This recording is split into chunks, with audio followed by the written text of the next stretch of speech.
अस्सलाम वालेकुम नाज़रीन, मेरा टीवी न्यूज़ में पहली कार आवाया सायरा सुमरो आवाया बिरिया गुल सबका वरी का नजर हेडलाइन ते।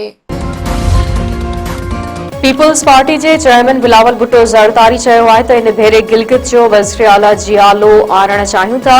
हुकूमत ठाहिण लाइ गिलगित मां वॾी अक्सीरत सां अमेंडमेंट खपे। जॾहिं बि पीपल्स पार्टी खे मौक़ो मिलियो आहे त गिलगित खे पंहिंजा हक़ ऐं सुञाणप मिली आहे, पंहिंजे लाइ न पर गिलगित बल्तिस्तान जे अवाम जे हक़नि लाइ मौक़ो घुरी रहियो आहे। गिज़र में अवामी जलसे के खिताब कंदे बिलावल भुट्टो ज़रदारी जो त वॾो मेंटेन घुर्जे त जीअं इस्लामाबाद वञी ॻाल्हाए सघां त ॿिया सूबा ठाहिण खां अॻु गिलगित जो आवाज़ ॿुधो वञे। ॿियनि पार्टियुनि जी कोशिश हूंदी आहे त कीअं माण्हुनि खे बेरोज़गार करियूं। पीपल्स पार्टी हमेशह अवाम खे रोज़गार ॾिनो आहे। नए माली साल जी वफ़ाक़ी बजट 10 जून ते पेश कई वेंदी। क़ौमी असेंबली जो बजट इजलास 10 जून अरबा जे ॾींहुं शाम जो 5 वॻे थींदो। वज़ीर आज़म शहबाज शरीफ क़ौमी इक़्तिसादी काउंसिल जो इजलास 8 जून ते तलब करे वरितो। चइनी सूबनि जा वॾा वज़ीर, आज़ाद कश्मीर जो वज़ीर आज़म ऐं गिलगित जो वज़ीर आला शरीक थींदा। इजलास में नए माली साल जी बजट तजवीज़नि ते गौर वीचार कयो वेंदो। बजट ते पीपल्स पार्टी ऐं हुकूमत जी हाणे सीनियर क़यादत विच में ॻाल्हि ॿोल थींदी। पीपी चेयरमैन बिलावल भुट्टो ज़रदारी सां नायब वज़ीर आज़म इसाक डार मुलाक़ात कंदो। वफ़ाक़ी आईनी अदालत चयो आहे त हाई कोर्ट, सुप्रीम कोर्ट या वफ़ाक़ी आईनी अदालत जे मातहत नाहे। मुल्क में इन वक़्त 5 ख़ुद मुख्तियार हाई कोर्ट्स आहिनि। हर हाई कोर्ट आज़ाद आईनी अदालत आहे। वफ़ाक़ी आईनी अदालत पंहिंजे फ़ैसिले में वधीक चयो आहे त हाई कोर्ट जा फ़ैसिला सुप्रीम कोर्ट में चैलेंज थी सघनि था। हाई कोर्ट जे फ़ैसिले खे चैलेंज करण सां अदालत मातहत नथी थी वञे।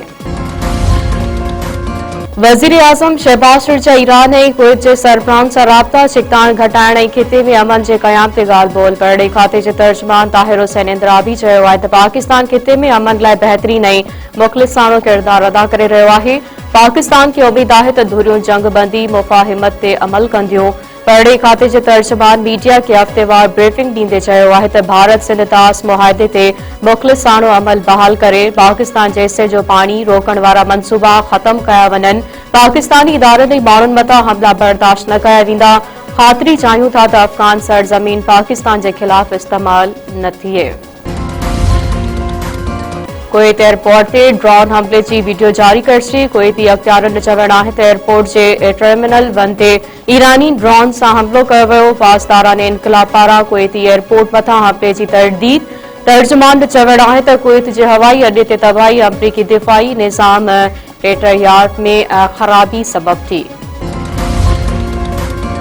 ईरान खिलाफ जंग में ट्रंप जा अख्तियार घटाइण लाइ अमरीकी पार्लियामेंट में ठहराव मंज़ूर। करारदाद जे हक़ में 215 ऐं मुखालिफ़त में 208 वोट पिया। करारदाद डेमोक्रेट्स पारां पेश कई वई। चईन रिपब्लिकन मेंबरनि बि डेमोक्रेट्स जो साथ ॾिनो। करारदाद मूजिबि ईरान खिलाफ जंगी कार्रवाई कांग्रेस जी मंज़ूरी खां सवाइ न कई वेंदी। अमरीकी अख़बार दावा कई आहे त अमरीका हाणे ईरान खिलाफ़ ॿीहर जंग न कंदो। सदर ट्रंप पंहिंजे मुशीरनि खे ॿुधाए छॾियो आहे त जेसिताईं ईरान अमरीकी फ़ौजनि खे निशानो न बणाईंदो तेसिताईं ॿीहर जंग न कंदासीं। रिपोर्ट मुताबिक़ ट्रंप इंतज़ामिया सिफ़ारतकारी खे तरजीह ॾेई रही आहे, जंग खे वधीक फैलाइण नथी चाहे। इसराइल ऐं लेबनान जंगबंदी ते राज़ी थी विया। अमरीका जे टियां कड़ी में ॻाल्हियुनि जे चोथे दौर बाद गॾियल पधर टामो जारी। ॿिन्हिनि मुल्कनि ॻाल्हियूं जारी रखण ते इतफ़ाक़ करे वरितो। इसराइल ऐं लेबनान 22 जून ते ॿीहर ॻाल्हियूं कंदा। अमरीकी परॾेही वज़ारत मूजिबि हिज़्बुल्लाह खे हमला रोकण ऐं ॾखण लेतानी सेक्टर ख़ाली करणो पवंदो। इसराइल ऐं लेबनान अज़म वरजायो आहे त हिक ॿिए ख़िलाफ़ अगराई न कंदा।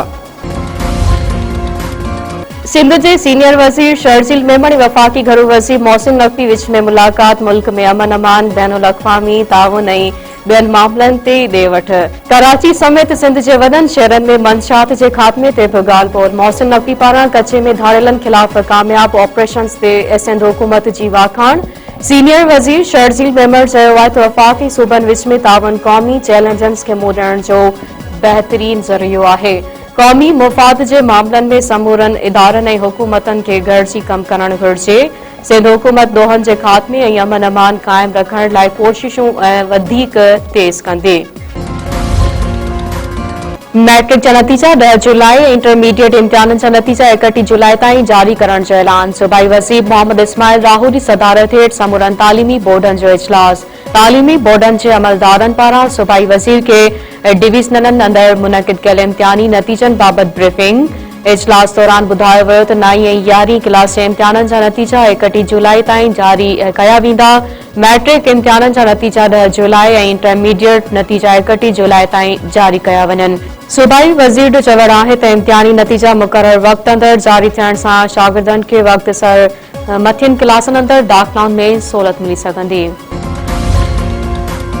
एसएसपी हैदराबाद जो जूनियर क्लार्क मारिया सारियो गिरफ़्तार खदड़ा फ़कीर रिमांड ते जेल हवाले। हैदराबाद पुलिस गुज़िरियल ॾींहुं एहतजाज दौरान गिरफ़्तार कयल समूरनि जवाबदारनि खे अदालत में पेश कयो। अदालत मारिया सारियो समेत 14 खदड़नि फ़कीरनि खे 14 ॾींहं जुडिशियल रिमांड ते जेल उमाणे छॾियो। अदालत ॾाढो गिरफ़्तार खदड़ा फ़कीरनि पारां पुलिस ते तशद्दुद करण जा इल्ज़ाम। फंड नाहिन मिपुखार ज़िले इंतजामिया पारां इन साल मैंगो फेस्टिवल न लॻाइण जो ऐलान। मैंगो फेस्टिवल मुनक़िद करण लाइ डीसी मिपुखार जी सदारत हेठि मैंगो फेस्टिवल मैनेजमेंट कमेटी जो इजलास।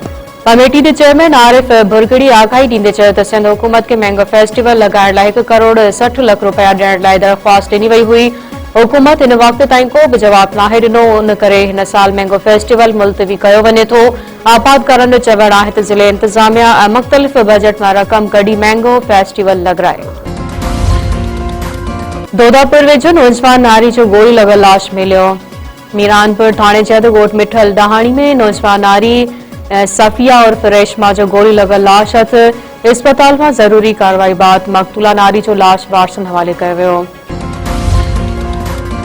सामारो वेदो जवाबदार कारे जे इल्ज़ाम हेठि घरवारी भाउ के घोटा ॾेई क़तल करे छॾियो। ॻोठ रमज़ान शहर में औरत पठाणी शहर नौजवान शहबाज शहर बेदर्दी सां क़तल।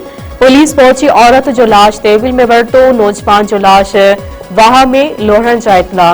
पुलिस जो चवणु आहे त वाक़े में मुलविस हिकु जवाबदार खे गिरफ़्तार कयो वियो आहे। वधीक जांच कई पई वञे। फेसगंज वाक़े 1 महीने में 3 भेरो घारो 100 एकड़नि ते बीठल फसल पाणी हेठि अकरी चौधरी वेझो आरडी 48 वटां 30 फुट घारो पइजी वियो। केतिरनि ई कलाकनि जी कोशिशनि बाद ॻोठाणनि पंहिंजी मदद पाइण तहत घारो बंदि कयो।